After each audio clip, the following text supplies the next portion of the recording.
Yo,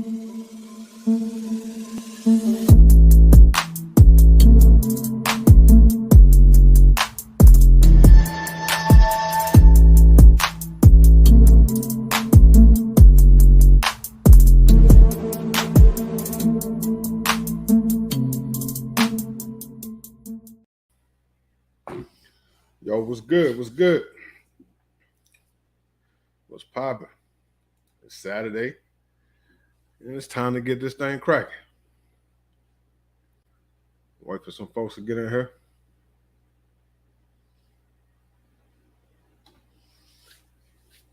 Hope everybody had a good weekend. Hope everybody picked up something new. If you're watching this after the fact, appreciate you. Thank you for the support.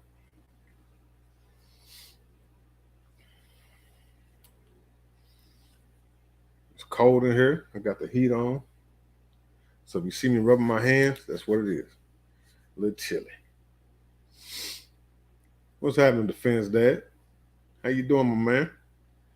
Welcome back.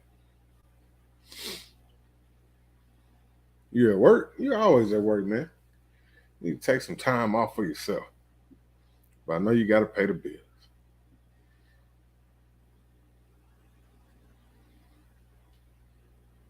You pick up anything new this week?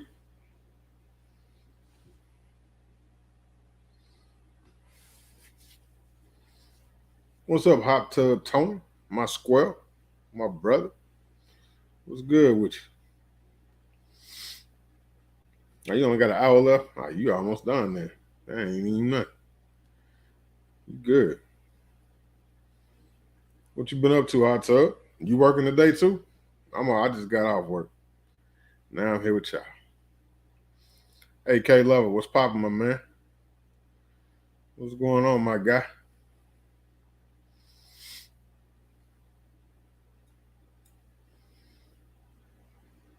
Yeah, I feel you, Defense Dad. What you been up to, AK Lover? You got a couple of nice guests on tonight. Are you off? That's what's up. We're going to give y'all a little history lesson today. Y'all going to get some education today.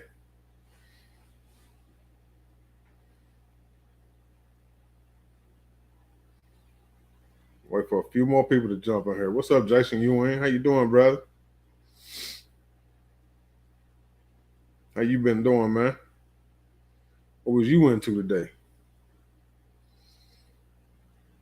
Wonder if I'm becoming a CZ guy? Look here, man. If I do become a CZ guy, that's a good thing. That's not a bad thing. But I'll never, ever be on your level as a gun snob.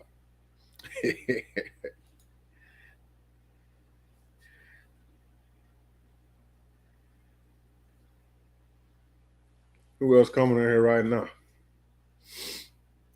This man, lay away. Wrong channel, brother. Wrong channel. But throw the mails up anyway. I'm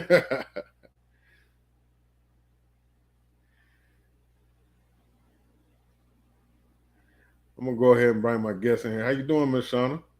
I didn't even see you slide in here. You snuck in on me. I didn't even see you sneak in on me. I'm going to go ahead and bring them in so we can go ahead and get this thing started. They can't hang out too long with us. So we're going to go ahead and get this thing popping. CZ, I can't picture Big Dre in a man bun and skinny jeans. Nah, bro. Yeah, never the skinny jeans. Never the skinny jeans. Never the skinny jeans. You put an M&P rifle on layaway? Okay. Man, you should have called me. You know, I'd gladly sell you one. That's what I do. Y'all ready? I'm ready. You can see it. Right. What's going on, gentlemen? What's going on, Dre? Man, I can't call it, man. How y'all doing? I'm good. How you feeling? I'm good, bro. I'm good. All right, so we got Big Akil Kadir and we got Little Akil Kadir. Names spelled a little different, but the same name. Make sure I'm gonna refer to my man over here as Ak and his father as Akil. So why don't you brothers go ahead and introduce yourselves, tell us more about Start with you. Yeah, I'm Akil Abdul Kadir, former president of Dory Miller Rifle and Pistol Club in Buffalo, New York. And I'm his son, Akil Kadir, current president of the Dory Miller Rifle and Pistol Club. Actually, the Dory Miller Gun Club in Tennessee and the Dory Miller Rifle and Pistol Club is still active up in Buffalo. Okay. So, with your shooting background, I know a lot about your background, but Akil, what did you get into shooting at? How did you get into guns? Well, what happened was I was a security officer and I had to be trained into shooting, and as a result, I developed an interest, and I thought that there was something that I needed to share with a lot more people in my community. Okay.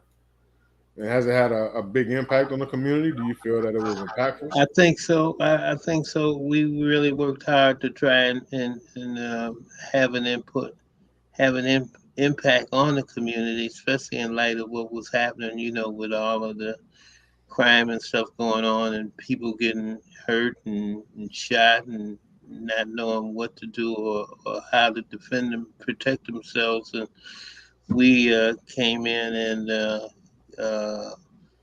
really address that those issues and work with people to try and get them to get a better understanding of what was happening as far as firearms was concerned.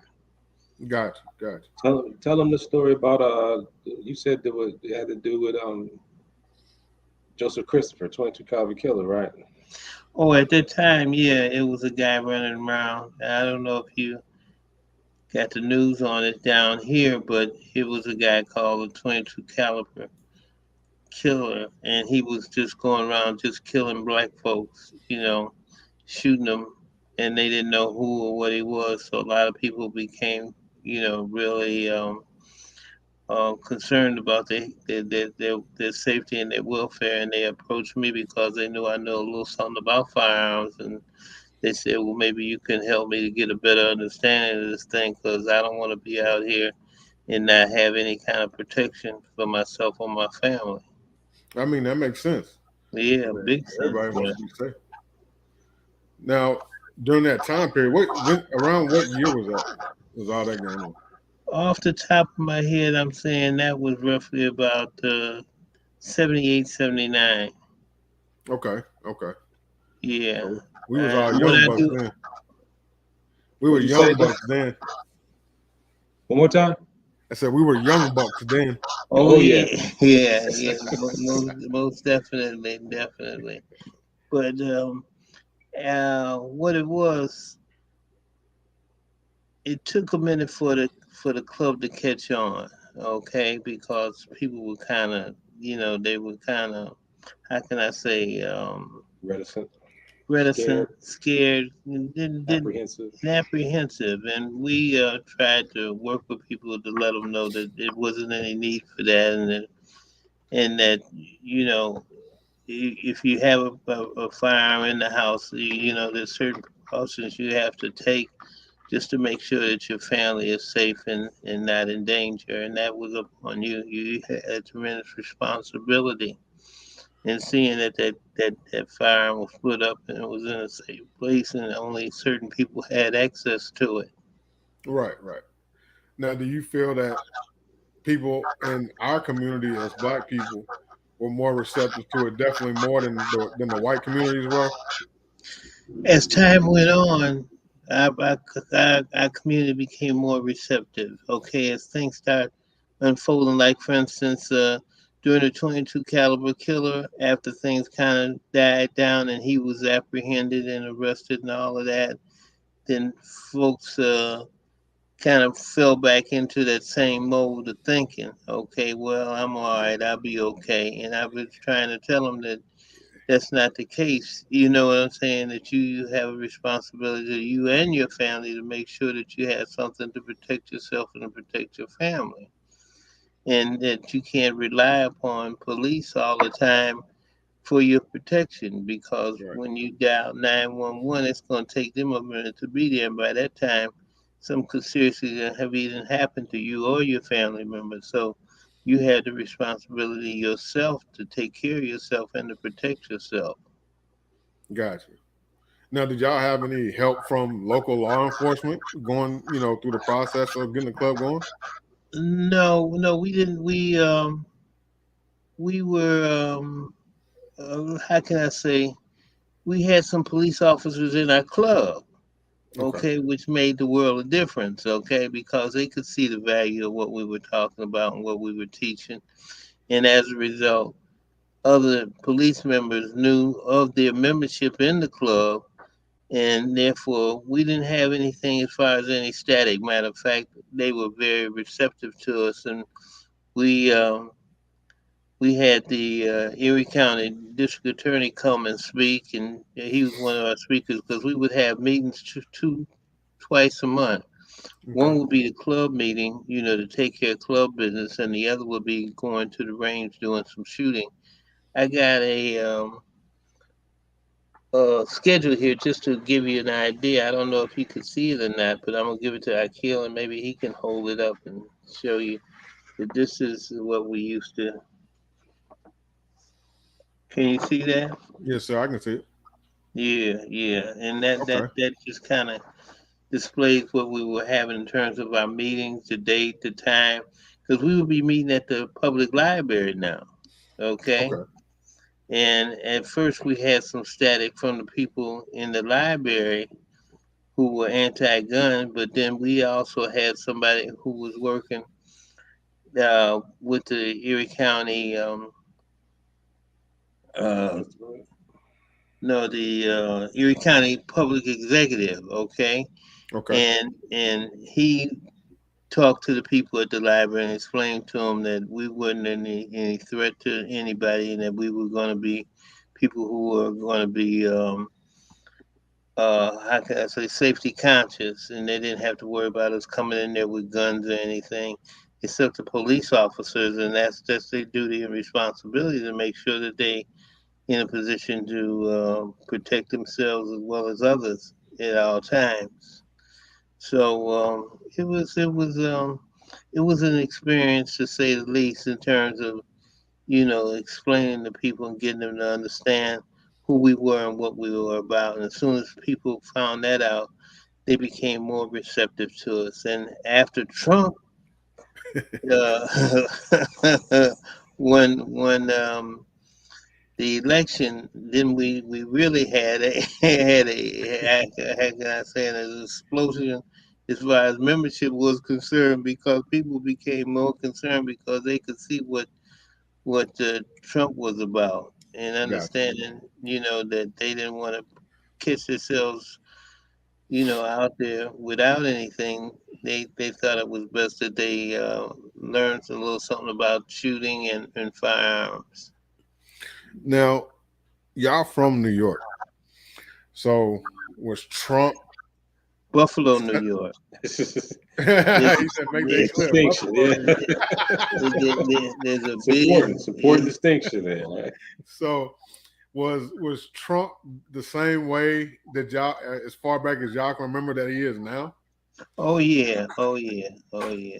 I don't know. Okay. Back when I was young, Trump used to he was down with the Clintons, and he used to give out money to the Democratic Party and stuff. You know what I'm saying? Back then Trump was I thought he was a capitalist. There's nothing wrong with that, but he was about making his money and doing the whole property thing. But the politics didn't come in till later.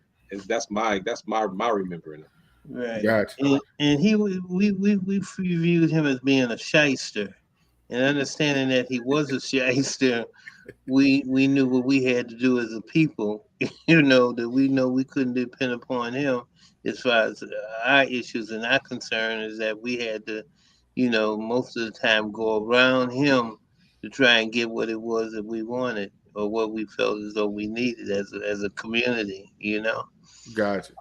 Now I watched some old interviews with Trump when he was on Oprah back in the day, and he said that he was a Democrat. He So was. yeah, he said he was a Democrat, and she asked him. She said, "Would you ever run for president?" He said, "Nah, it's not on my radar. But if I ever did, I'd run as a Run as a Republican because Republican. they'd get That's me exactly what he elected." said. I run as a Republican. You know who else is a Democrat? I just found out the other day. Who? Wayne LaPierre. Oh, I Really didn't know that. I didn't know that. Yeah. interesting. Now, I thought you think so. yeah, that's interesting. Yeah, Wayne So, LaPierre is a Democrat. well, speaking of Wayne, now at some point wasn't Dory Miller working with the NRA a little bit? Oh yeah, we did, and we just picked up with Rob Williams. I don't know if you're familiar with Robert Williams in North Carolina. He was a guy that was head of the NAACP in Okay. North Carolina, and he had some issues with the Klan. And what he did, he got some brothers together, and they armed themselves, and they confronted the Klan. And as a result, they were endorsed by the NRA, and the NRA worked with them to help them to get more training that they felt as though they needed in order to be successful in protecting their community. Okay. Okay. Yeah, Robert F. Williams. He went to the NRA and was able to use that, and I think the CMP to get the guns that the Black Guard used to defend the good doctor against the Klan down there in Monroe County. Real good book. If everybody got to read that book. Negroes with guns. His book is Negroes with Guns, which is a must read, and there's a book written about him that's a must read called Radio Free Dixie. Okay. Radio Free Dixie. Got to read those books about the life of the legendary Robert F. Williams. So I know Negroes with Guns is one of your favorite books. You know that he's one of my personal heroes. I mean, that was a man it got lengthy. I mean, he went back and forth with Martin Luther King Jr. in letters about the role of armed self-defense. And the line between, they often discuss the line between political violence and self-defense. I personally think that that's a line that we got to be careful about about crossing. But his story is legendary, and everybody should be well versed and well familiar with it. Right. Yeah, I know a lot of people that have read Negroes with Guns, and I've read it myself. There's some stuff in there, man. It can kind of hit a nerve. You know what I'm saying? When you see how we were treated, and the things that was going on, man. It's sad that we had to go through all that to get to where we are now, and still somewhat be treated the same way. And we lost all that as a result of gun control. Yeah. If you study the gun control in the Virginia colonies in the 1600s, and right before we went from indentured servants into chattel slaves, you had to what? You had to disarm. You had to disarm. So. Right. So now, are there any other groups or organizations that you've worked with or want to work with going forward with the club? Well, there's a group called Second Amendment Foundation, which was an organization which we work with, and they were very good in terms of helping us every opportunity they had, as well as pulling our coats as far as certain people who were speaking on the Second Amendment. And one of the people that they referred us to was Russell Meeks. I don't know if you're familiar with Russ Meeks, but he was somebody who was out of Chicago, and he was a pro-gun man, and he was going throughout the country speaking in terms of Black folks and self-defense. And the Second Amendment Foundation was one of the ones that put us on to Russ Meeks and a few other good speakers. Yeah. If you get a chance, they have a website that you can go to called Second Amendment Foundation, and I advise anybody that's interested to go and check them out because they got a lot of good information. Okay. Now I know you're big into people reading and getting educated. Is there any certain materials that you recommend people to read? Well, yeah, there's a few books out. The one that he was talking about, Negroes with Guns, with Robert Williams. I think that's where you start, and then there's a number of other books that's been written that talks about Black folks being in a position to protect themselves. The exact title of some of them, I can't remember offhand. The Negroes and the Gun. Yeah. By Professor the guy that Tiff interviewed, lawyer. Negroes and the Gun, Nicholas Johnson. Yeah. Oh, Nicholas Johnson. Yeah. He's a professor, college professor, and he wrote a piece that was really nice. That I recommend that the black folks they get a chance to read it. Because it was really good. And it's just kind of to stay tuned with the NRA, the National Rifle Association, behind the fact that they put out a lot of materials that's really good, in terms of helping you to get a better understanding in terms of what's happening with that whole Second Amendment piece and us as black folks, So I advise everybody, to get a membership in the National Rifle Association. So nothing else, you can get some of their materials which they publish, which are really good, as well as the training. The training that they give is real good.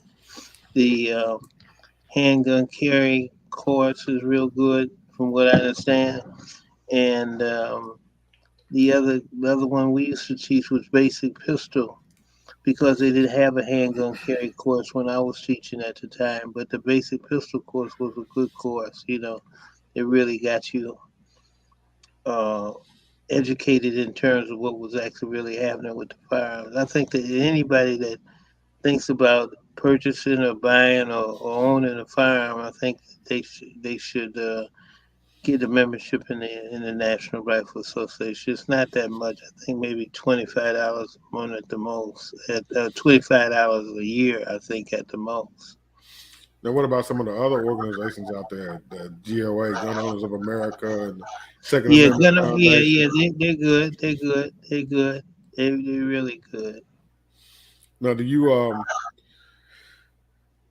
know the training side of the NRA is actually really excellent, and Akil, you're certified in everything they offer on their training side. You're a certified instructor for all of it, correct?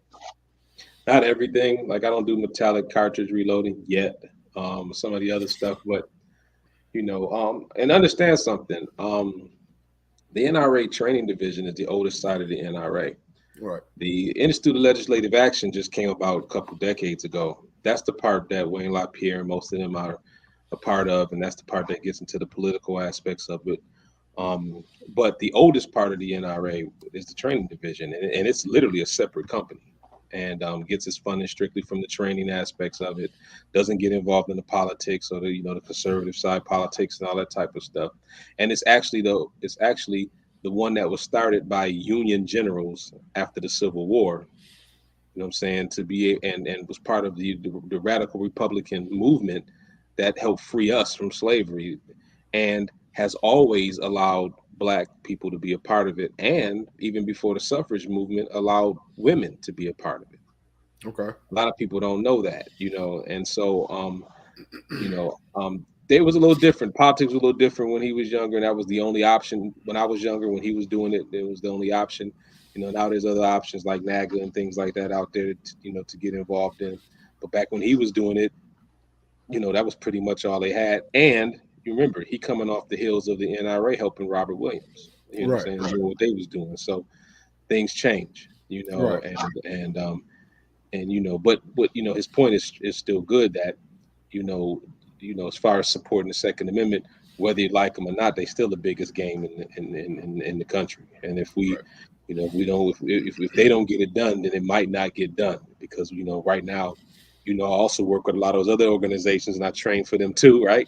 And a lot of times, yeah, we still trying to get it together, And you, and until we do, sometimes we gotta dance with the man what brought us, unfortunately.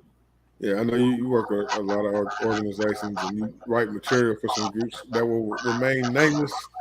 But But yeah, but we going in. Hopefully, we going in the right direction. I think we lost a little steam when he said 22 caliber killer gets locked up and people kind of like fade out. So the election happened, and now we starting to see that same. Starting to see something similar as far as the level of fervor in melanated people. right. Slowing down a little bit, not realizing that the time to prepare for that stuff is now.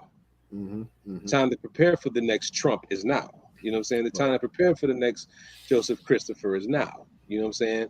Right. Because once that happens, a lot of times, as you saw, it gets to be too late when people go in there and now they're trying. You work in the gun store, they're trying to come Right. in there and buy ammo and guns, and they can't even do it.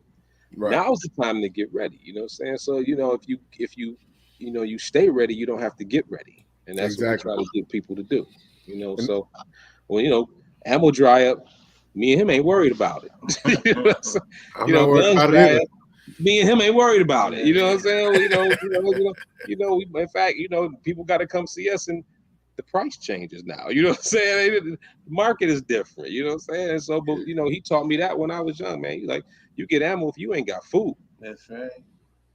And you should have at least 500 rounds for each firearm that you have. All the time. That's not what you use in the train. That's just what That's you got on stash. that's right. Yeah. 500 rounds, a minimum of 500 rounds. Yeah. Most people would say 1,000 rounds per firearm. That's where I'm at with it. 2,000. But we the thing is that unfortunately we get complacent again, and I worry about it sometimes. I did a class today, man, and the lack of gun culture did a job on us, and we got a much longer learning curve to coming around to some of this stuff. I'm glad that some of us are. I'm all about me, Dre. You know me well enough. I'm about Yeah. get your guns, man. But guns are just tools. You know what I'm saying? If you don't have the requisite skills, then all that is extra ordnance for somebody who do got skills. Yeah. Now, I know you train a lot. You travel a lot and train a lot. So you spend a lot of time on ranges. What do you think the biggest part of our people getting out to a range, even just going to a range just to shoot? What do you think is causing us not to do that? Do you think it's a stigma around the guns? Do you think it's just laziness? What do you think it is? Well, you know what? I think. I think that a club comes in and addresses that vacuum. Let's put it that way. Okay. Mm-hmm. I noticed that initially when we got started, it would be two, three, maybe four people that would come, to our meetings. But then as things change, more people became more conscious of the fact that what they know they needed in terms of protecting themselves. Okay, Mm-hmm. and the club is what keeps things going with people. And see, the thing about it is, there's three things that you got to have if you're dealing with a club. You got to have vision, you got to have passion, and you got to have dedication. And if you got that, you can explain to people the importance, and they can see the importance of what they need to do, or what kind of position they need to have themselves in the event that anything happens. And I'll add to that. He's talking about culture. I believe he's talking about culture, and that's what a gun club to me does. Is that it works people into the gun culture has been the bastion of conservative politics for a long time. Which is Right. when we look into that, we don't see ourselves there. You know what I'm saying? When we go to the Right. range, we don't see ourselves there. That's changing. But for many years, and ask me how I know. I was that guy that was there, and I was the lone cocoa puff floating in the last cocoa puff floating in the bowl of milk, and he was even worse than I. The culture was even more stark than it was for him than it was for me. But hopefully and we starting to see that change. But I think what it is that we just, I asked, it's funny. I asked Tiffy that today. I said, "What do you think it is with us?" And she said, "We were just taught to pray it. Pray about things. You know what I'm saying, and Mm-hmm. not necessarily get up and do things. And that's 400 years of programming, man. And so Yeah. now we're coming out of that."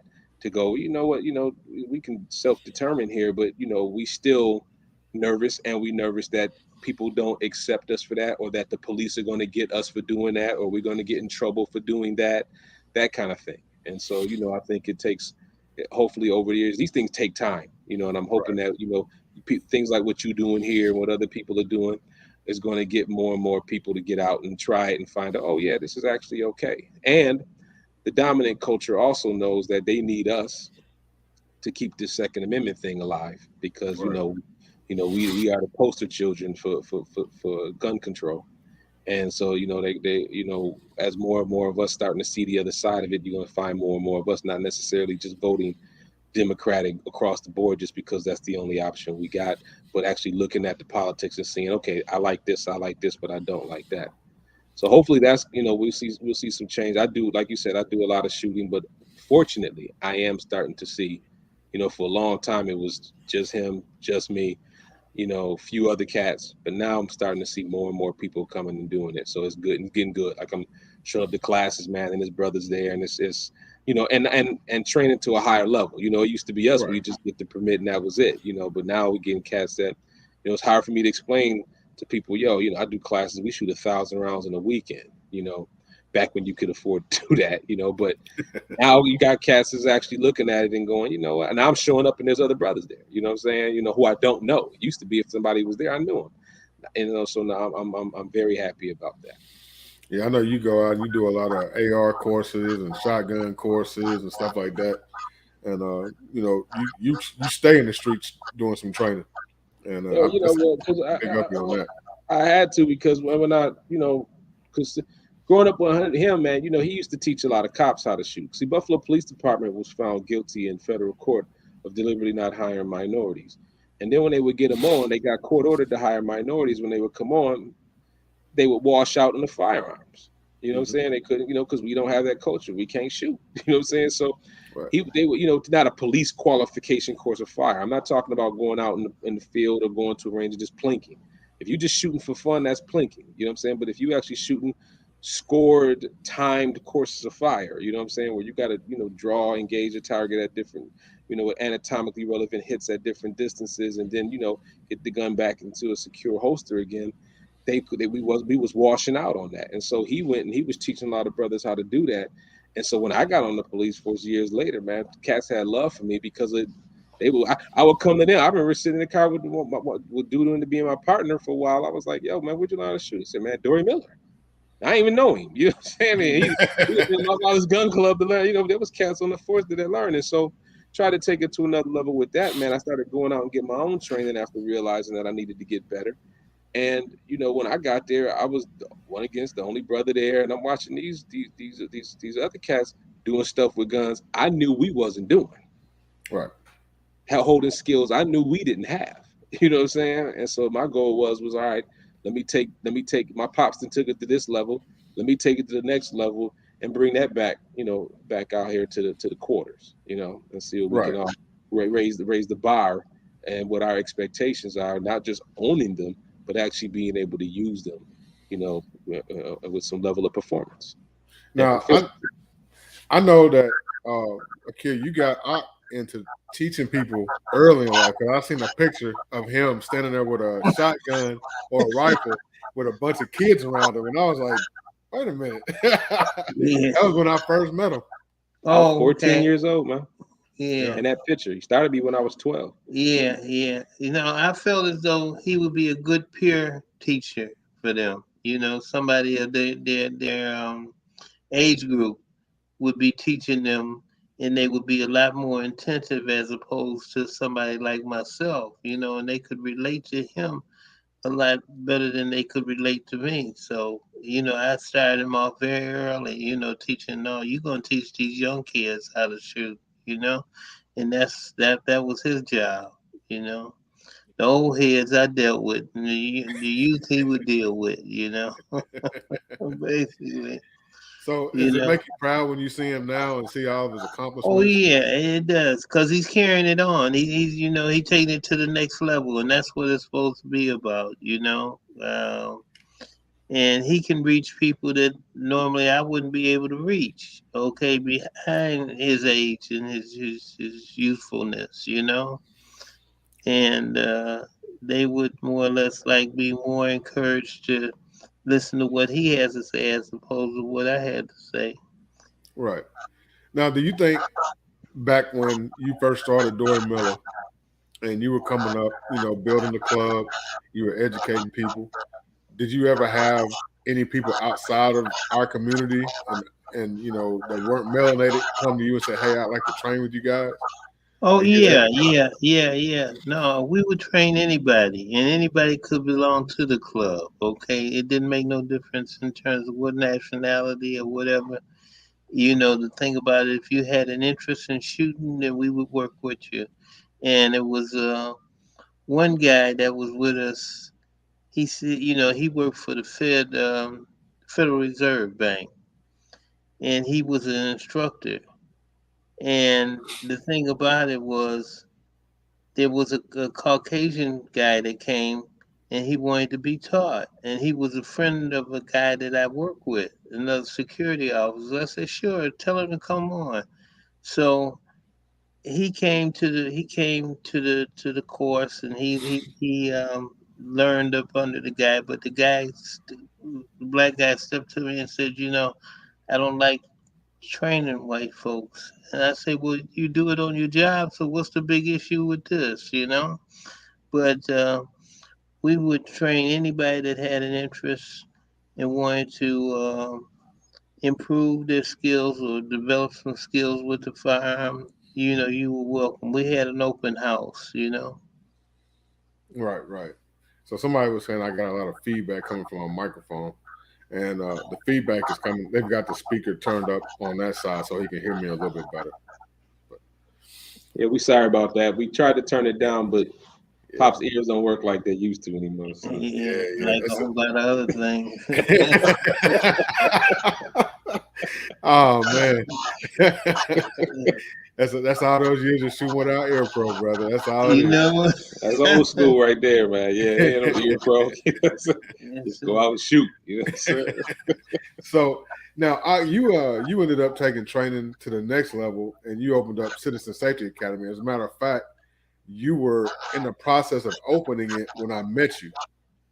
You hadn't even finished the website yet. You were almost done with it when I met you. Now, what inspired you to start that school? The need. I found it was a need, and if you notice, you got the shirt on. I appreciate you holding my swag down right there, man. And you see the colors. You know what I mean? You see the colors in the Dory Miller logo. You know what I'm saying? I was raised red, black, and green, man. I was raised Republic of New Africa. This man here. You know what I'm saying? I was looking at a picture of me the other day with the Nguzo Saba on the wall behind me. You know what I'm saying? We grew up like that. But what I didn't see was, self-preservation and self-defense comes first before you can even eat. Right. And as one thing I did learn doing the law enforcement thing for a while was that, we suffered disproportionately from not just, violence from people who don't look like us, but unfortunately violence, like my father used to say, the tyranny of the criminal element in our own community sometimes, wherever it comes from. You know what I'm saying? I mean, right. I grew up, we grew up in a rough neighborhood. He told me one story. I grew up fighting a lot, man, and going through a lot of dumb stuff in the neighborhood. And I found out later on he had us there for a reason. He wanted us to come up tough. You know what I'm saying? And we did, because we had to, we fought every day out there. You know what I'm saying? But I did notice that none of the older people, the big kids, bothered us, and they didn't bother us because of him. You know what I'm saying? Because he had that rep. But coming from that background and watching him help people, because the guy he told you about, that he the white guy that he let in the group later on ended up getting on the police department. So when I got on, that dude looked out for me. He covered me on some stuff, and when stuff was coming down on me, he had my back on some stuff.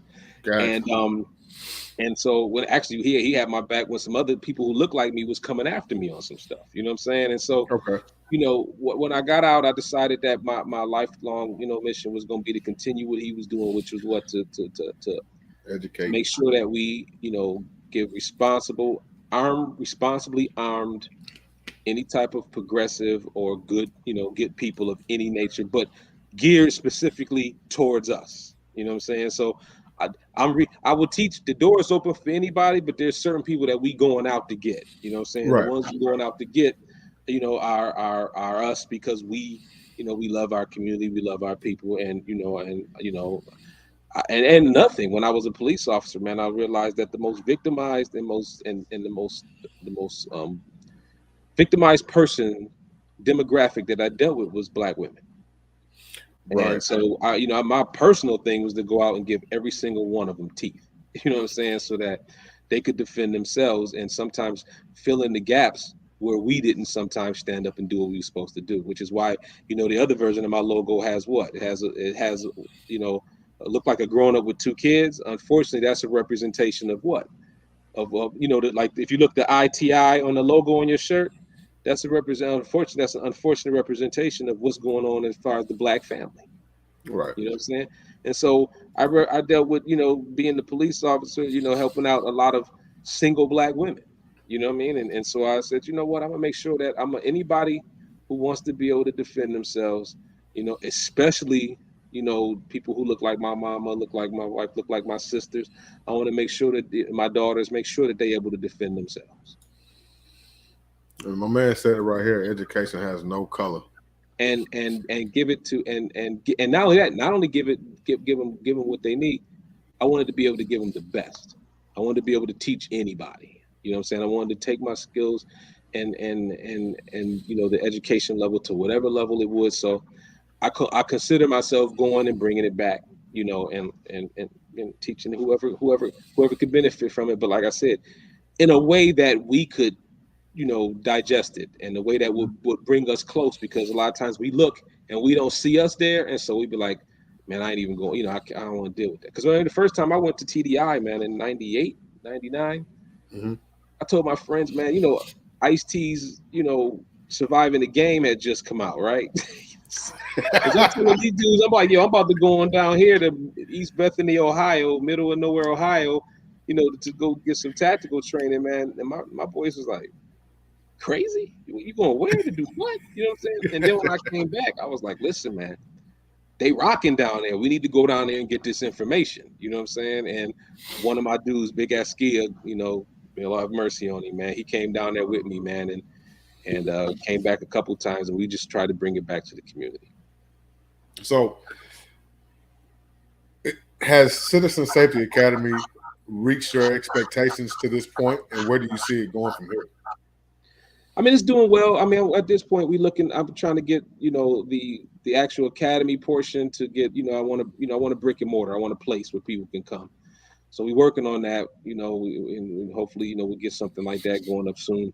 In the meantime, it's been growing. Once Tiff Johnson got on, things just went to another level, because, I didn't know, I'm not very articulate. She is. And, She's an amazing together, together we formed the Wonder Twins. You know what I'm saying? And so having her on board since she's been coming, I've been able to actually do the stuff that I would like to do. And we're making some inroads. We're starting, things are starting to come together.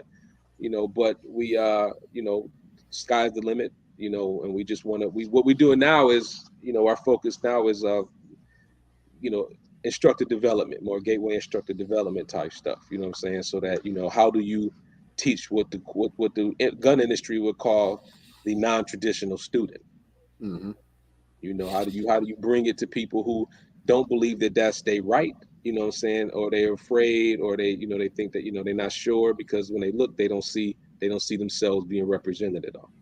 And the cool thing about that is that a lot of industry people come to us now and going, hey, yo, how do I get more black people in my place? You know what I'm saying? And yeah, me and Tiff first thing was like, yo, what's your marketing look like? You got any black people in your marketing? No, man, you gotta, because we look and we go, man, I don't see none of us there.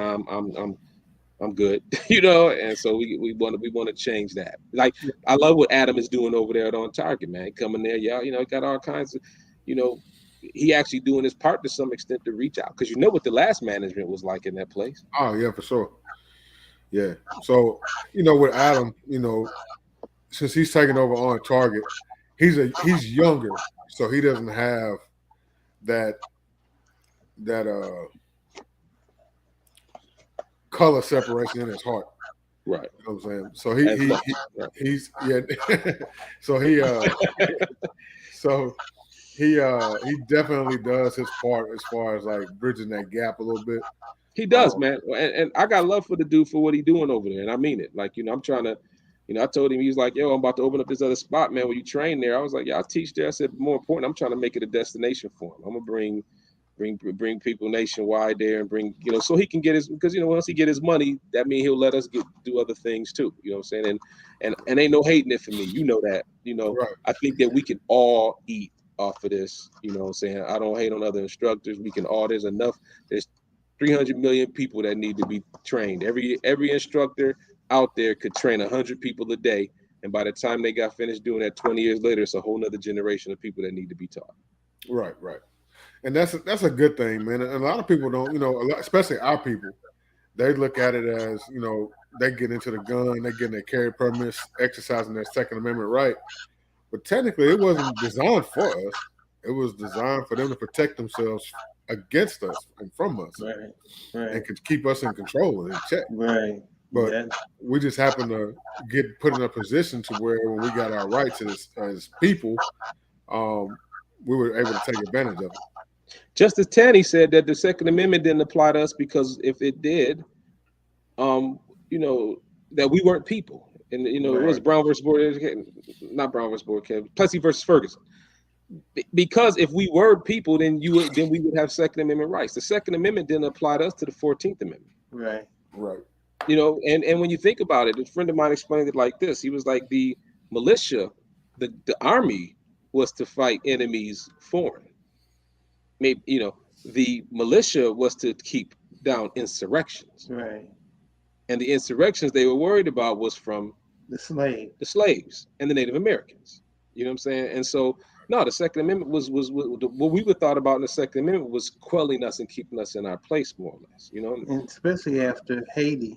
Yes. Yeah, you got to think that's in the background, especially after 1804 with the Haitian Revolution. You know, they wasn't trying to let they had to make sure they kept us in our place. And so, like I said, we didn't really until 1865, or actually after that, you know, when the the radical Republicans brought along, you know, the what's the time period, that short 10-year period after the Civil War, that everything was going okay for Reconstruction. So during Reconstruction, we was able to get that stuff. But then what happened? They rolled it back. They rolled out those proxy armies, which were like the Klan and those guys. And then what happens? They pull it back. They roll us back 100. And it take 100 years. You got a Civil Rights Act of 1864, 1865. Yeah. And so you got to have another one 100 years later. You know what I'm saying? And so what I tell people is, don't forget, we had black congressmen right after the Civil War, and then that went away. And the way it went away was people with guns telling people who don't have guns what to do. What to do. You know what I'm saying? And so the Second Amendment didn't apply to us until the 14th and 15th Amendments. And I think sometimes we forget, you know, if you don't remember your history, what's your favorite saying about history? If you out of all of our research, history is the one that rewards us most. Why Malcolm say that? He said that behind the fact that we would repeat it if we didn't take heed. Edmund Burke, George Santayana, those who do not learn from history, are doomed to repeat it. And Malcolm said, out of all of our research, history is the one that rewards us most. You know, I mean, even, you know, Winston Churchill said, man, the deeper I look in the past, the farther I see in the future. Yeah. That's heavy right there. Yeah, it's laid out. It's definitely laid out, my brother. You know. Heavy. So let me see. We got people making comments. I just learned something new. Oh yeah, what did they learn new? So you can see those comments. Oh, you can. They're right down. Yeah. There you go. Did they say what they ask him? He talked to me. Yeah, he said he wanted to know where y'all were located. So they're here in Tennessee, Norwood. They're here in Murfreesboro, Tennessee. Middle Tennessee, right outside Nashville, where Big Dre is, right down the street from Big Dre. Right. Now you have a brick and mortar school, but you don't have a range. And your goal is to have an actual brick and mortar school with a range. That's the goal. So that, you know, anybody can come and stay there for a little while and get it in, you know what I'm saying? And that's the goal, is to be able to, I want it to be an academy, you know what I'm saying? We're going to have standards, and you only come if you're really ready to get to work with your stuff, you know what I'm saying? Meaning it's all about skill development, and we want to have a program where people can come and they can keep coming back if they want and build on it, because what training is to teach you how to practice. So we're gonna train you. You go, you practice, and then you come back, and you with the intent of building and maintaining skill. Because, and you said it's uncut, right? I can speak freely, right? Speak freely, man. Say what you want. I love the fact that now I see Black people with guns, doing stuff with guns, collecting guns, shooting guns, modifying guns, doing all that stuff. I love seeing it. And so I see a picture with a bunch of sisters standing there and they holding their guns. Mm-hmm. Okay, and I think it's wonderful. But then I have to ask myself, the tactician in me, right? Because, we talk about guns, real, when they get into the military, they start talking about logistics, what I'm saying, and that kind of thing. So when I see that, I go, okay, well, is that a defense, or is that just guns for the enemy and women for the enemy to use for what he want? You know what I'm saying? Right. For example, when those brothers was all standing out in the Stone Mountain, with the NFAC, right? One of the dudes from the Spartans, one of the dudes from the 5%ers, 3%ers was talking to me, and he was like, "Listen, man," he said, "how can I contact that guy?" I said, "Well," he said, "that's not how you do it." I said, "What you mean?" He said, "He calling on the militias. Had the militias showed up, they just shot him from the tree line. You don't stand out in the open." What I learned from him, if nothing else, is that you maneuver and shoot, or you get maneuvered upon and shot. Right. You know what I'm saying? So you don't sit down, all that. So what you basically did, put a bunch of people out there to get murdered and get their guns taken. That becomes ordnance for their enemy. Well, see what happens, when you take all your people and you put them in a large group like that, you basically showing your whole hand. So they already know, we ain't got to worry about I'm this. saying the days where we got the army here, they got another army there, we stand across a long field and shoot volleys at each other. We don't do that anymore. You say, and so you standing out in the middle of nowhere, way out in the open, inviting terrible things to happen to people who believe that what you teaching them is the right thing. That's why you got to be very careful with this stuff. Yeah. And so I'm happy to see us doing this. I just want us to just not stop with the trappings of it. I want us to really, and I understand something. That's part of the whole thing, because even in the larger gun culture, that's part of it. You got people that are about training. You got people that's just about, other aspects of it, just having fun with it. And I'm cool with that.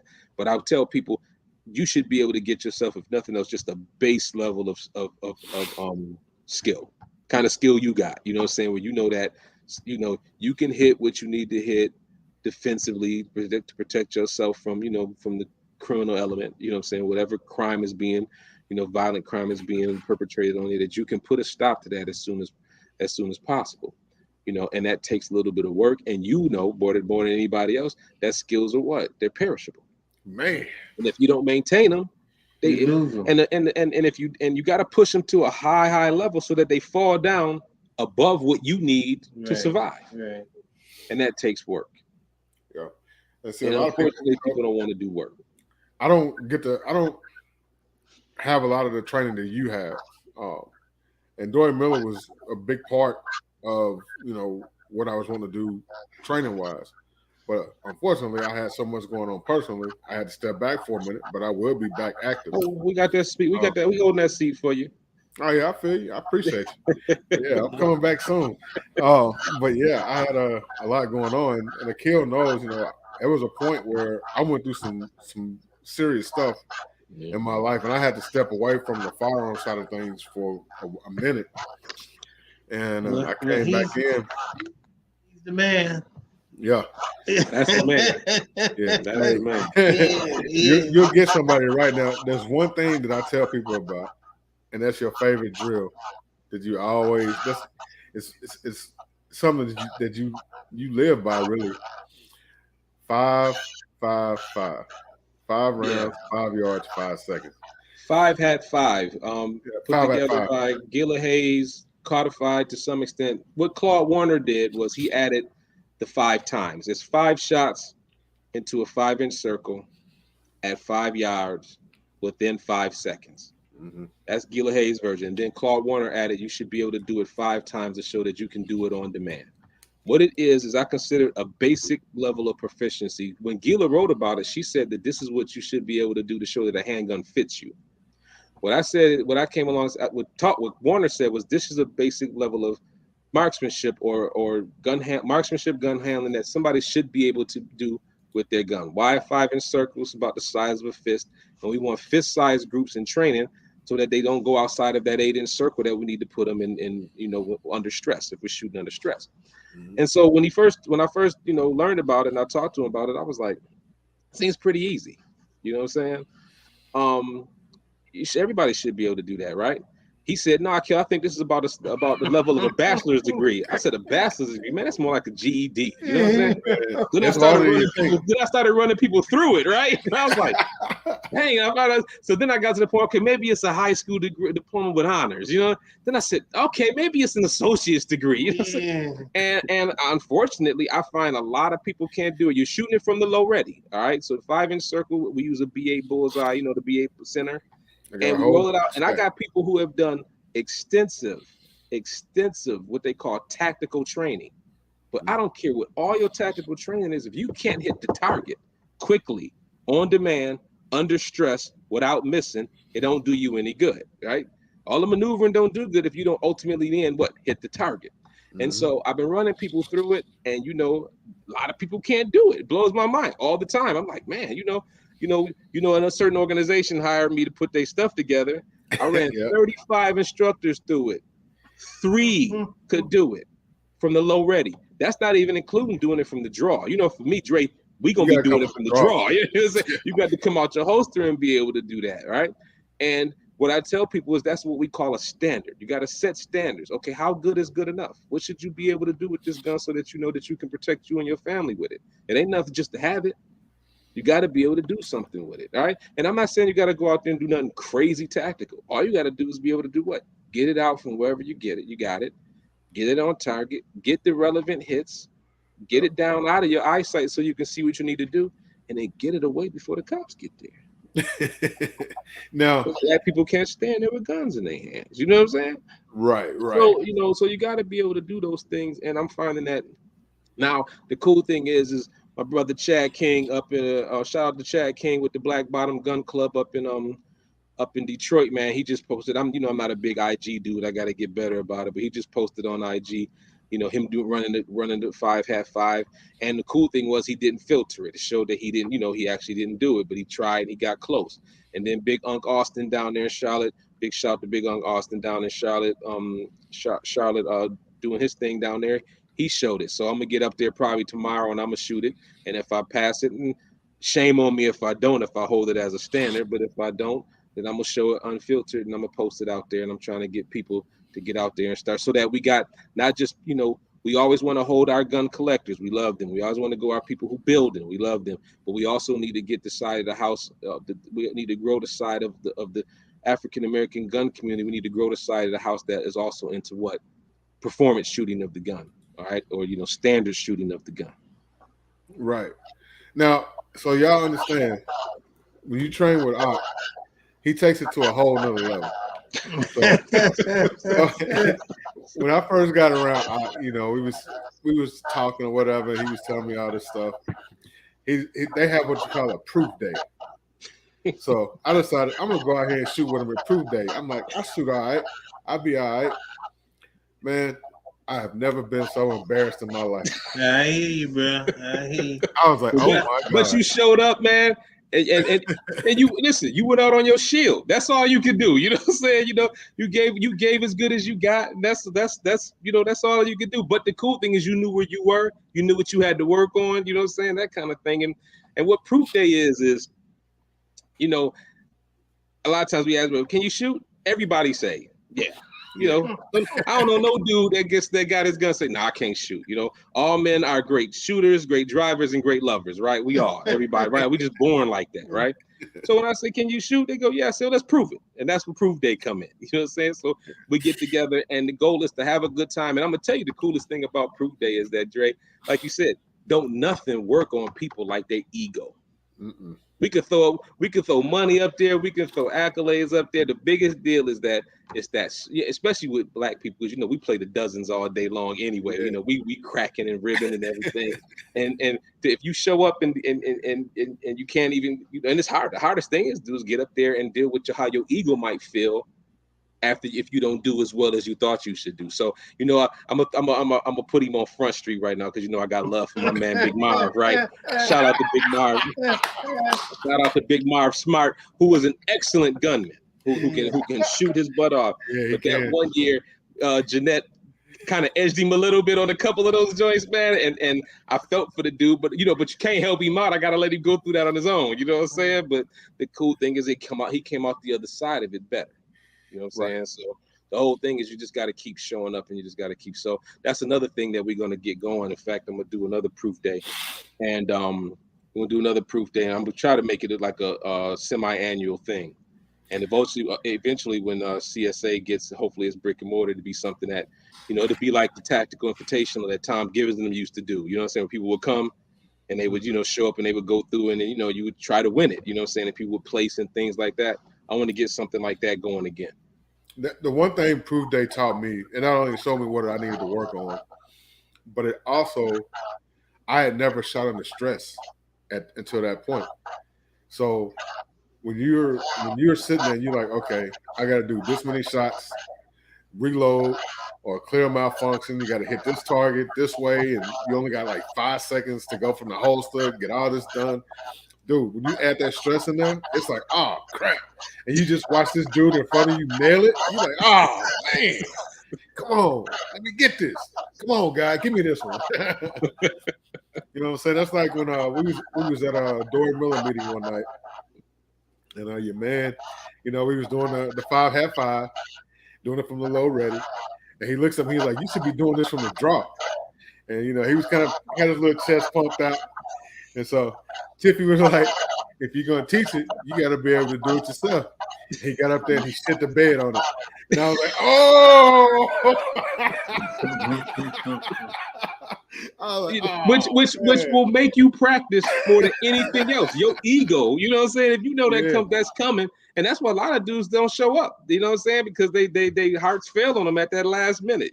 I mean, I don't win it all the time. You know what I'm saying? I mean, and people expect me to win it. He gonna win it, and then I lose it, and then for the next 6 months, I got to eat crow like everybody else. You know what I'm saying? Because I didn't play the way I'm supposed to, and that comes with it. But what I'm always gonna do, show up. So we got to get it in. You know what I'm saying? So but you'll find that sometimes the positive side about it is that sometimes different people need different type of motivators to get them up to put that work in. Right. You know what I'm saying? And so I tell people all the time, get yourself with a group of people who are going to do that kind of thing.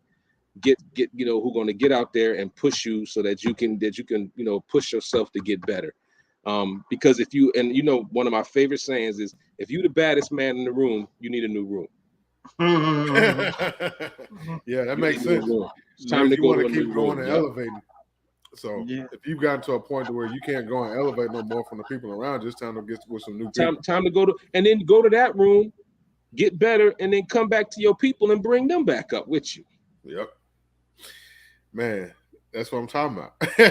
That's what I'm talking about. Now, question. CSA. I know your dad's a big influence on you. And you have brothers. You have brothers, right? Mm-hmm. Are they as involved in firearms as you are? Mm-mm. No. Yeah. They do it, and Zay, my youngest brother, is in Dory Miller now. He hang out with us now. He getting it together. They was raised, but then they didn't take to it like I did. You know what I'm saying? And like I said, this is right here is my hero. This is my idol. You know what I'm saying? I mean, he up there in the pantheon with me with Robert Williams, Malcolm X, you know what I'm saying? MLK, because this dude, he broke a lot of barriers back where we are to do what he did, and he was a courageous man to go in places that a lot of Black people didn't feel like they. I remember he told me a story of, was it Wayne LaPierre that asked you what should he say, or was it the other president of the NRA? No, it was Warren Cassidy. Warren Cassidy was the president of the G.R.A.V.I.T.E.E. My father of the NRA. My father brought him to speak to Dory Miller in Buffalo, and he said right before he go on, he turned to my dad. I never spoke to many Black people. What do I say? What you tell him? Yeah, I say the same thing that you would say to white folks. So he was. I'll turn it up. So he was he was a trailblazer in that regard, man. And I felt like the hard work that he put into this, I could do no less, than to try to carry it on, take it to the next level, man, and let people know, because he was doing it back before social media and all that kind of stuff, man. He was, you see what he's showing you. He's showing you a flyer. Right. How old they just that's how far back they go with it. You know, they was What's the year on he was that? talking. This is 2013 on this one, but he was talking to me about you got a pamphlet. You know, like you know, we don't use pamphlets no more. But let me see what I can do. Say, you know, but that was the tools of the trade when he was doing it. And man, he'd be out there. And I was always, as a kid, I was proud of my dad. You know what I'm saying? And you know, he was upstanding dude. He, you know, did what he do, and he was the kind of guy. Just understand something, people who do this and try to teach, and what you doing here, Dre, spreading this gospel is. This is the preservation of life, man. This is right. the most. This is the highest order. This is the highest calling, man. You know what I'm saying? I mean, we the people. We the vanguard. You know what I'm saying? And they have taken some polls and found out that the black folks are more receptive to this now than they Right. were a few years back, you know, because they see the importance of what's happening. And I was saying, believe me or not, Trump helped us with a whole lot, you know, behind the fact that his attitude and his way in which he treated black folks tuned in real quick to see that you know, that he was somebody that they needed to, you know, really consider thinking about before they cast a ballot, because this guy has always been anti-black since his whole program. And sometimes we need those reminders. That's the one cool thing about stuff like that, is that it shake a lot of people. I mean, you know, sometimes rough times bring the best out of people and bring people around to go, okay, you know what, you know, maybe I need to make some changes here and do something. You know what I'm saying? Right. And so, you know, there's that's the silver lining to that cloud, is that people got, you know, a lot of people got up off their butts and said, you know what, man, you know, they started to act like what they already knew, which was what, that the police can't save you. Right. Right. And that's what this article is about. You know, I was just we were educating folks, and it says police not obligated to protect individuals. Court decides. Let me show you what the date on that is. The top of that is 1984. Yeah. So this here was the Minister of Information. This was the dude that was going around making sure that, you know, you wake up. Here you go. Your self-defense is on you, and you need to be doing something about it. That was the kind of stuff we used to pass out, you know, at meetings, you know. And that's a beautiful thing, that even in an age where they didn't have the technology we have now, they Right, still found a way to get the information out there. right.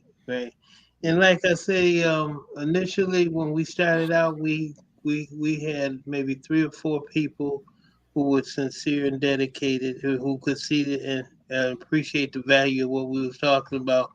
But then as things went on, as time went on, we got a lot of people. We had to hold up on the membership because we wanted to train people, and we didn't have instructors that could train people. So we had to shut the membership down until we got those people trained. You know, because we didn't want to have people coming to our meetings and they not trained. We wanted to make sure that everybody had a basic training. You know, in terms of firearm safety.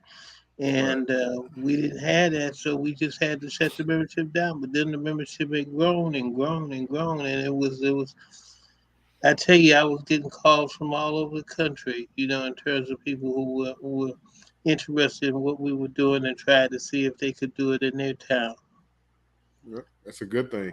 Now, Yes, what do y'all see, like, well, not necessarily what do y'all see, well, yeah, where do y'all see the club going forward from here? Like, what do you think they're going to be doing? What do you see yourself? it's gonna take a minute, but you know you got to allow for that, okay? And a lot of times, you know, if things don't happen right away, we kind of get disillusioned, but we can't do that. Like I said, it's 3 things that you got to have. You got to have vision, you got to have passion, and you got to have dedication. And if you got that, you can go ahead and move and do some things, you know. But the people that you involve yourself with and the people who come to the club, they're the kind of people that you want that have those 3 things in mind. And you got to have that. If you don't have that, this is gonna be rough to try and do anything. What we're gonna do is we're gonna grow it locally here again, and the affiliate there's no we're affiliated. We are a part of Dory Miller Network, which is Dory Miller Rifle and Pistol Club, Buffalo, New York, Dory Miller Gun Club. Dory Miller, by the way, was a black sailor who during the attack on Pearl Harbor, man, broke the law by running up on the top deck and grabbing one of those big guns and shot down Japanese fighters. Right, breaking the law. He was, and one of my favorite things they said about him was while he was doing that, they said that he didn't smile a lot, but while he was shooting down those Japanese, manning that gun, they said he had a smile on his face as he was doing his thing. So what we are, you want to say something? No, I was just gonna say they did a film on him. Mm-hmm. Yeah. Was it Cooper Gooding? I think Gooding. Cooper Gooding. You remember that not too long ago? Mm-hmm. It was called Pearl Harbor. Mm-hmm. Yeah, because he was the first hero of Pearl Harbor, but Mm-hmm. you don't hear anything about him. You understand? But we had that responsibility to teach our young people that this is who Dory Miller was and this is what Dory Miller was about. And I figure if we go ahead and we do that, then we done something. So one of the Dory So Miller that's shirts the that I question. have. I'm sorry. So to answer your question, we're gonna grow it here, and help to start and get back to developing the culture. Now that we in the South too, we're gonna develop the culture, and then at that point start a network of affiliated, as opposed to running the casino. I had to go back and forth. Do we run a national organization? I decided not to do that, but we just run affiliated clubs. Saying like a network of clubs that kind of support each other. And we'll work it from there. We'll see what's going on, but first we want to get the culture going and get some things in place first. Gotcha. So I know y'all probably seen me wear this shirt in the past. I know you've seen it. So one of the shirts I have is a sketch of Dory Miller of the ship shooting the guns. Right. Oh, really? I like to He put gave that. it's the cartoon. That thing is he gave it to me. That's where it came from? That's where it came from. It came from him. Okay. I'll get him one of those shirts. Yeah, he'd love it. I appreciate that. Yeah, I got you. Just let me know your size. I'll get it for you. I appreciate it. Yeah, I had when I did that shirt, I was like, I love this. That's probably one of my favorite shirts. It's a nice shirt. It is a nice shirt. It says a lot. It says a lot. It says a lot. Yeah. Yeah, So man. I'll be looking forward to that. Okay. I'm trust me, he's gonna be asked do it because he's gonna be asking me about it. I'll get on that ASAP. Yeah. I'll get on that ASAP. I'll get you one too. I appreciate it, man. Yeah, I love that shirt. But yeah, man, I greatly appreciate y'all, coming through and chopping it up with us and giving us this information, this knowledge. Now, somebody asked earlier, do you have a YouTube? And you do have a YouTube. Yeah, I got to get better. Man, me and social media and YouTube, I got to get with somebody. And those are the type of things I'm kind of working on getting the academy up. And then when I do that, I intend to do more of that. But I'll make sure that, I'll get it to you. Dory Miller is going to get its YouTube channel. We're going to get some videos on there, some basic stuff that people can use, learn from, and share with others. And I'll probably put those same ones on Dory Miller's channel, and then CSA's channel. I'll probably share some of those videos at that point. But I'm gonna get better about that. But I mean, I can honestly say it's been kind of busy, and so I'm kind of glad.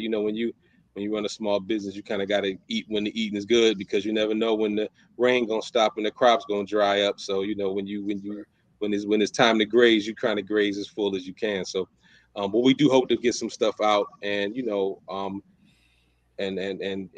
start spreading this information for people. But if they follow you, you keep them up on the stuff. If there's anything that they want to know, they can get to us through you or through our website or whatever. And and if they want, we got a website. Dory Miller's got his website, dorymiller.org.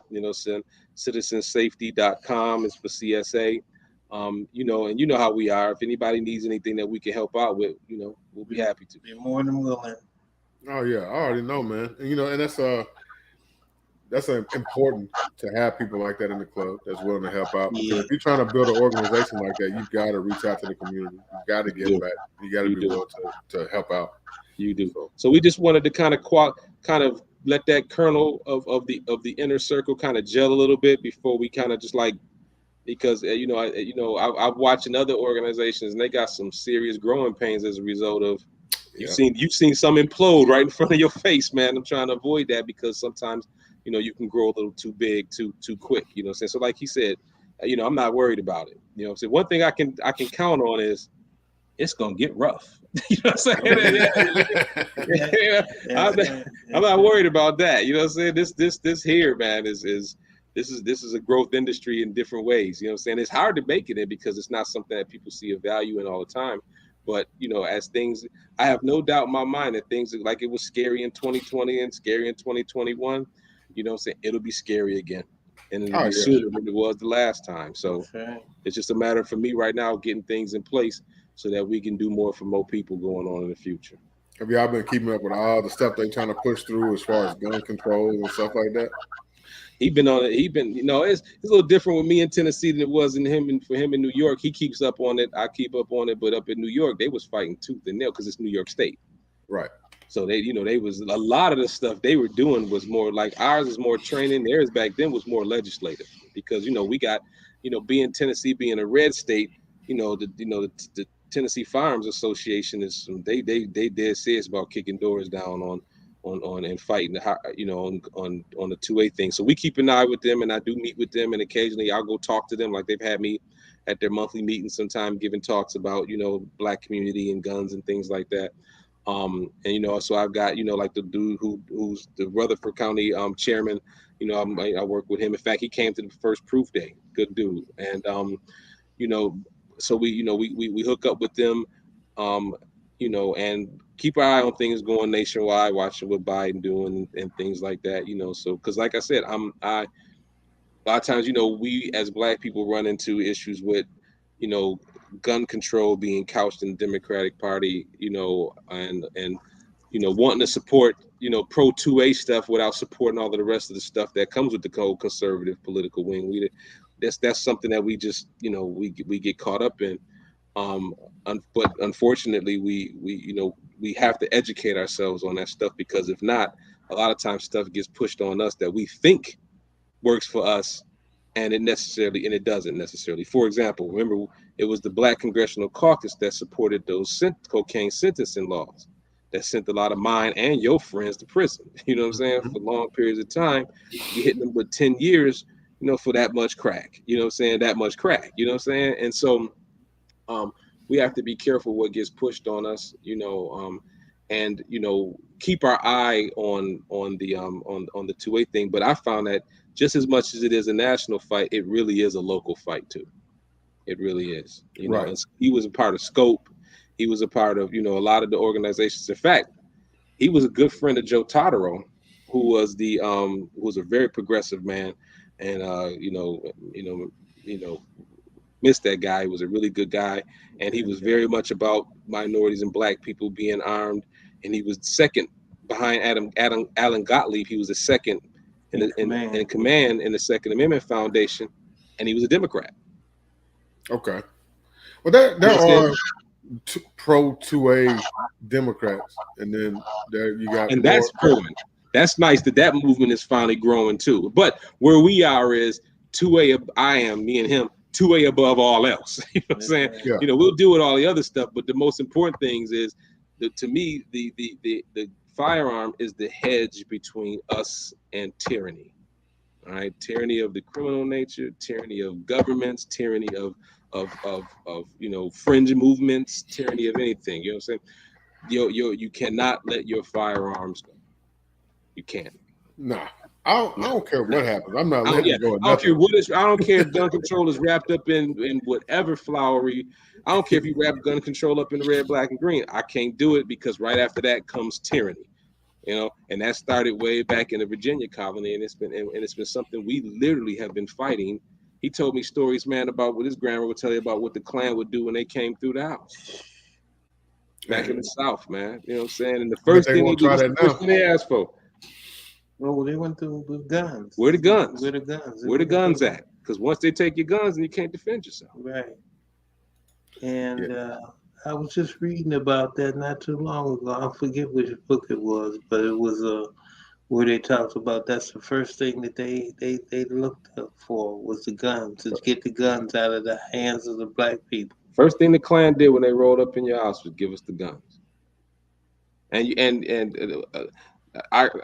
the library I'm inheriting this, brother. I can't even show you what's on the walls around here, man. There's so many books now. He got 30 books stacked up by his recliner over there. You know what I'm saying? Constantly, man, keeping that going. You know what I'm saying? And like I said, that's what I inherited. How could I not take care of that? Well, when he first came, we first started Dory Miller, and you first told us about him, and when he was coming, you were like, he loves to read, and that was a part of Dory Miller, wasn't it? Like the original. Yeah, it was. We used to have a book club, and the books that we would read would be along the Second Amendment and other related titles. But that was one of the things that we did. People thought it was awfully strange that you had a gun club that had a book club in it, and they thought it was awfully sad, different that we had that. But we wanted our people to be knowledgeable and be able to intelligently explain exactly what the position was and why they had that position. And we would have once a month we had a book that we would all take and read and then come back and review it. And the thing about it is, what I loved about it is that we had people, all types of people. We had professors, college professors, as well as just regular street folks that would come through and say, well, look, I understand exactly what you guys are trying to do, and I really appreciate it because it makes a lot of sense in comparison to everything else that we've been hearing out here. So we said, well, thank you, brother. We sure appreciate your comment, But we used to have a book club in the rifle club, which we thought was necessary because we wanted our people to be able to intelligently explain what their position was. Okay. And to this day, I'm still getting like this one. It's a folder he got with papers in it with some articles he want me to send off to his friends and stuff. Every day he giving me a manila envelope. He got a stack of manila envelopes over there. He always stuffing articles in them and sending them out to people. You know what I'm saying? Here, check this out. Or if I find an article, the other day it's funny. He got mobility issues, right? Because he lost one of his legs in an accident, and I can't find him one day, man. And he found out there was what was that magazine? It was a magazine on slavery, or was it?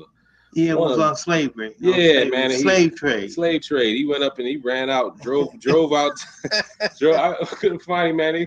He didn't call Barnes and Noble, found out they had some, put them all on hold, and went out there to get them so he can come back. And that means I got photocopy work to do and packaging it up and mailing it out to people and all this. So right now there's people getting stuff in their mail right now, just articles, stuff they need to be reading on. You know what I'm saying? So that's what he do, man. And he was, like I said, I read Negroes with Guns when I was like 10 or 11. He gave me that book when I was like 10. You read this. It's a classic. Back then I couldn't say no. You know what I'm saying? Yeah. He said, "You read this." You know what I'm saying? I was like, okay. You still listening right now? Yeah. You still listening right now? Yeah. And it's beautiful that you and your dad had that type of relationship. You know what I'm saying? Because there's a lot of kids out here that don't have that relationship with their fathers. They don't. So they're not getting that education. On a side note, you know what else he made me read at a young age? The Turner Diaries. The Turner Diaries. Yeah. Okay. So you had him read some real stuff. Back then, that was the handbook for the white supremacist movement. So you had him reading that. You want him to be prepared to take on the world at all costs. You know what I'm saying? He's like, listen, you got to read this too. You know what I'm saying? So you know what I'm saying? So when they were talking about the Turner Diaries later, but I knew about it because as a kid he gave me the book. Was like, read this. You got to read this. I'm finna order that today. That was, Turner Diaries was Timothy McVeigh's book. He didn't write it, but that was the book that was the book. That's that movement's book. Yeah, Timothy McVeigh. He was his mind was in a different place. And a lot of people, there's still people out there with that same mindset. Yes, sir. Oh, yeah. And I'm gonna tell you what they doing. They training.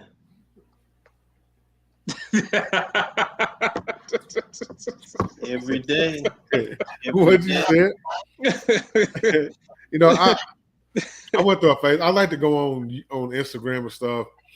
You know, I like to see the funny stuff, but it's good to see videos of us, you know, training and stuff like that as well. Yes. Yeah. But what I do get tired of, though, and I don't see it as much now as I used to, is when you see the black girls, it'd be young black girls, 12, 13, 14, out in the driveway twerking and stuff.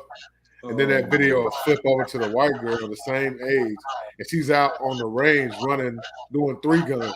You know what I'm saying? And it's like, where are our priorities at here? Yeah, You know seriously. Man. While we turking, they training.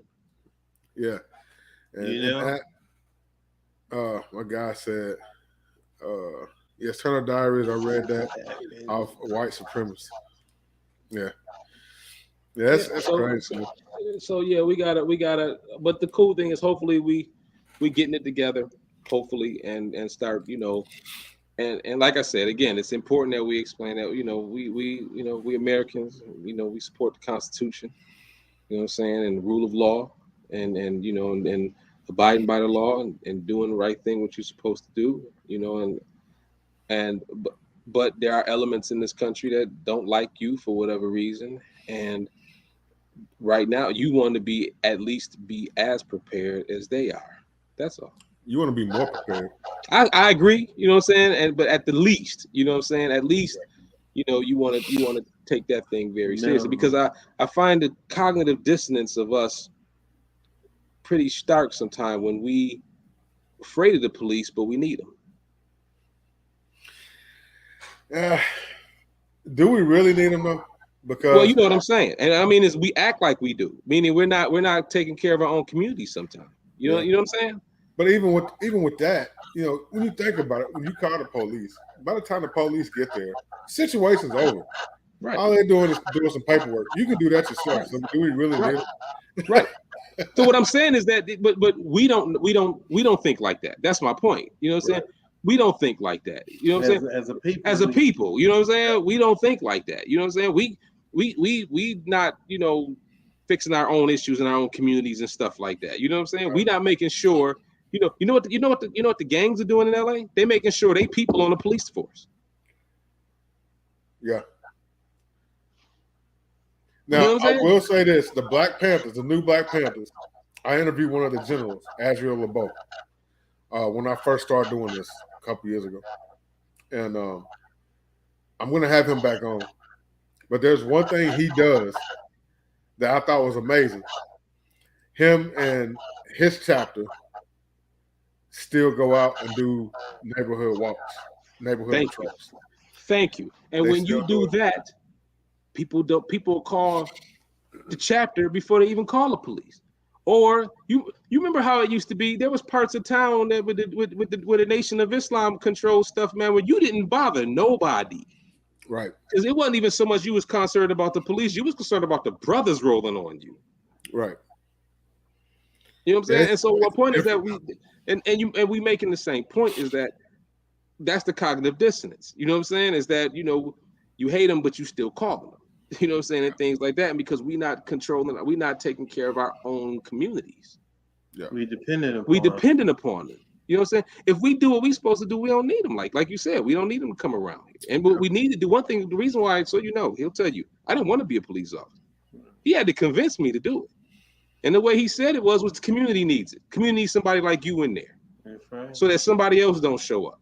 That was fine. And when I was there, we did community policing before there was community police. You know what I'm saying? We did conflict resolution. Me and my partner. I remember the reason why I loved Daryl and rode with him was because the first thing I got in the car, he was like, "Listen, man, I don't put my hands on black people." You know what I'm saying? I don't beat black people. I was like, "Bro, you talking? You ain't got to say that to me. My father I killed. Let's roll." You know what I'm saying? And after that, we was the kind of cops that you wanted to show up to your call. You still the kind of cops I want to show up to my car. Because that's the kind of guy he was. You see? And so until, if that thing is not going away, what we need to be doing is going to the communities and going, "Listen, brothers, let's get some of these brothers you know what I'm saying, who we know progressive minded. Let's get them on, get them, let's have them take the test. Let's get them on, you know what I'm saying? And then they can come back and they can even protect our community in official capacity. Right. Because you don't know how much stuff me and Daryl stopped just because we rolled up and the stupid dudes didn't want to do it in front of us. Right. There was stuff that we know that fool going over there. We just gonna go over there and just sit and watch. You know what I'm saying? And when we showed up, he was like, things got cool because they knew that we was there and we wasn't going for that dumb stuff. Right. You know what I'm saying? I And think so we need. there's ways to do this, man. But first of all, we gotta get our head together. It's a mindset, man. We gotta get it. And as long as other people is defining us, I'm old enough, man, to remember, the beauty of hip hop when it came out, man, and to watch it get used against us. Right. Watch it get changed and used against us. You know what I'm saying? And unfortunately, man, I'm hoping that sometimes it's got to get bad for us to get our act together, and I hope that it don't have to get too bad before we start waking up and putting the pieces together and start realizing that we all we got. Because I was watching this dude the other day, and he was saying something that I thought was striking. He said, in a minute, the demographics are going to flip to people are going to start getting in power as white people's numbers go down and other groups start getting in power, and they don't feel like they owe us anything from slavery. Right. Latinos don't owe us anything from slavery. Nope. You know what I'm saying? And if you go to certain places, I'm hearing in LA where they not being displaced by white people, the brothers and sisters getting displaced by Latinos. So you know what I'm saying? And so we gotta realize that we gotta, if we all we got, seriously. I mean, we get kind of deep with it, but I just, you said Raw and Uncut, it's what time we got to get out here. I told you, man. Yeah, we Raw and Uncut, man. We saw what you that we got to, and it starts with, obviously it starts with progressiveness and starts with, positive and, and I mean, this man, he, raised me in a positive progressive home. You know what I'm saying? We don't smoke, we don't drink, we don't eat no pork. You know what I'm saying? And no alcohol and all that kind of stuff. Why? Because he used to always tell me, I was like, you don't have the luxury. Right. You don't have the luxury, man. You know what I'm saying? You on the menu. Yeah. There's people out here that's their whole goal is to end your existence, man. And so you don't have the luxury. You can't do what they do. You know what? You know how we start all our training. What do I do when I go train with us? I go, yo, listen. What your mama tell you when you was young? You got to be better than they are. Yep. She told you, said you can't do what they can do. You got to be better. That's one thing that you're definitely always going to get at a Dory Miller meeting. You're always going to get education. You're never going to come out of there without learning something. You're going to take home something every time you get with them. And that's the way it's supposed to be. That's exactly what it's supposed to be. And so I can't say that for a lot of organizations. I've had my run-in with one. And I know. And it's funny because when I got the call, I wasn't sure what to do. And then I spoke to the man here, and he said, you know what, you got to go in there and do the best, and either they gonna take what you got, or they got something better. Right. And I was like, that way we just raised the bar, and they like what we was doing, so we rock with that, But what I found out is, like most organizations, the grassroots is different than the crust. You know what I'm saying? Mm-hmm. And so a lot of times when we doing these things, we got to do it for that's for the people who really looking for it, because you pull them aside and they understand that everything got some warts to it, but underneath there is there's a lot of good things that can be done, and so we gonna we gonna help out and do it in the best way that we can. And like I said, what you doing right here on this type of thing is a part of it. Thank you. It's important that you got influencers and I'm just happy that you just starting to see, we starting to see more and more Black people just in the culture, so that we can grow a culture, because for a long time we didn't have that. We had I'm often quoted saying we had a surreptitious gun culture. You know, where we felt like, you know, well, everybody, we got that thing, but we really can't talk about it. You know what I'm saying? Right. And then some of us, unfortunately, one of the reasons why this is the importance of catching them young. One of the reasons why I kept my nose clean was because I never wanted to not be able to be armed. That was I don't care what it was. I mean, it was, man, when I was coming up, man, cats was starting to sell those rocks and stuff, and there was some goofy dudes making money, and people was asking me if I wanted to be down, and I was like, man, nah, I always want to be able to hold that heat. You know what I'm saying? And I'm not giving that up for nothing. You know what I'm saying? Because that, to me, that always represented the vein. You know, personal protection and self-defense was always extremely important. Right. You know what I'm saying? So what we have to do is tell young brothers, like, listen, man, keep your nose clean, because this here, when they get this F, once they put this F on your report card, man, there's a whole lot of stuff that they didn't close you out. Yeah, they didn't close a whole lot of doors in your life. And so then now we know that the whole crack game was a setup. And what we have to do is wait for the next one, because they coming out with something else. They always are, and they always get us, you know. But then the same people that you know that put that poison out is a lot of times the same ones that's the music is advertising for. No, you know what? They had on the news today that they said that they got something that's much more powerful than fentanyl that they putting in the drugs now. Yeah. More potent than fentanyl. Fentanyl is potent enough as it is, and you're gonna talk about they got something that's more powerful than that they cutting with.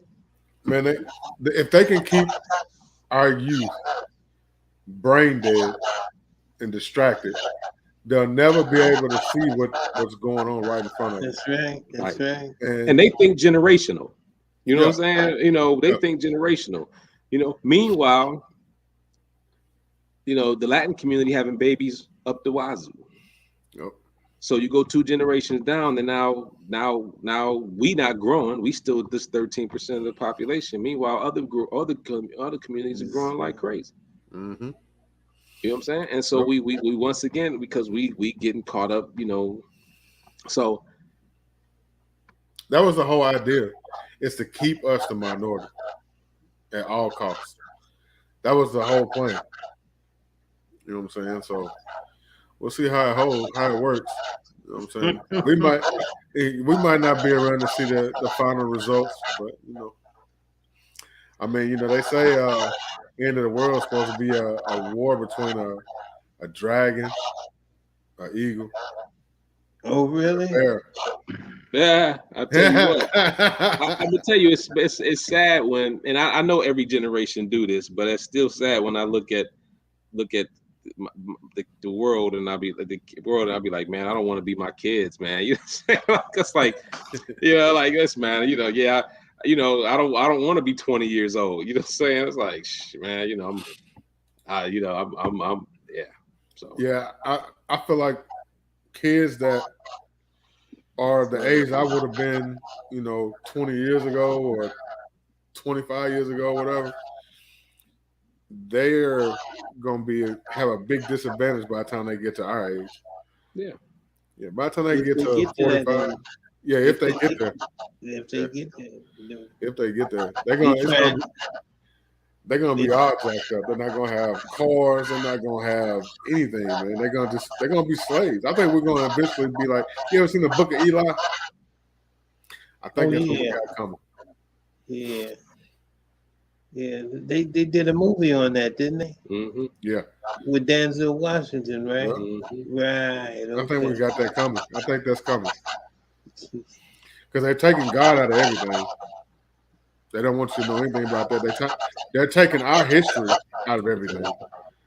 So our kids, if we don't teach our kids and our kids don't pass that down to their kids and so forth and so on, then our history is going to disappear. Because he who writes the past writes the present and the future, man. So yeah, this is true.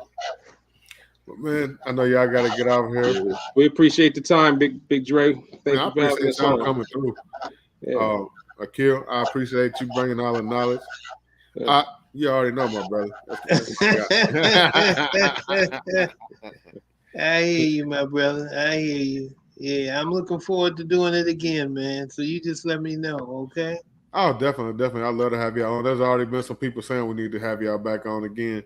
So, you know what I'm saying? We just need to, you know, keep educating people, man, whether it be on here, whether it be out in the community, friends, Yeah. family, whatever. Just keep And educating they people. can check that webpage, and that webpage and could give them a lot of information, and they can leave their number, and we can call them and talk to them some more about it if they want. Okay. And if you're in the Okay. area and you want to get some training, man, go to Citizen Safety. What is it? CitizenSafety.com? CitizenSafety.com, DoryMiller.org. Check us Yeah. out. Go over there and check them out, man. Get set up for some classes, man. Get you some training. And if you got time, man, check out that 5 hat 5. See how what kind of skills you really have. But man, I appreciate y'all coming through, man. I appreciate everybody in the chat that came through to watch and support and listen and get this information. And look forward to being with y'all next week. Until then, be blessed, stay dangerous. We'll catch y'all later. Deuces.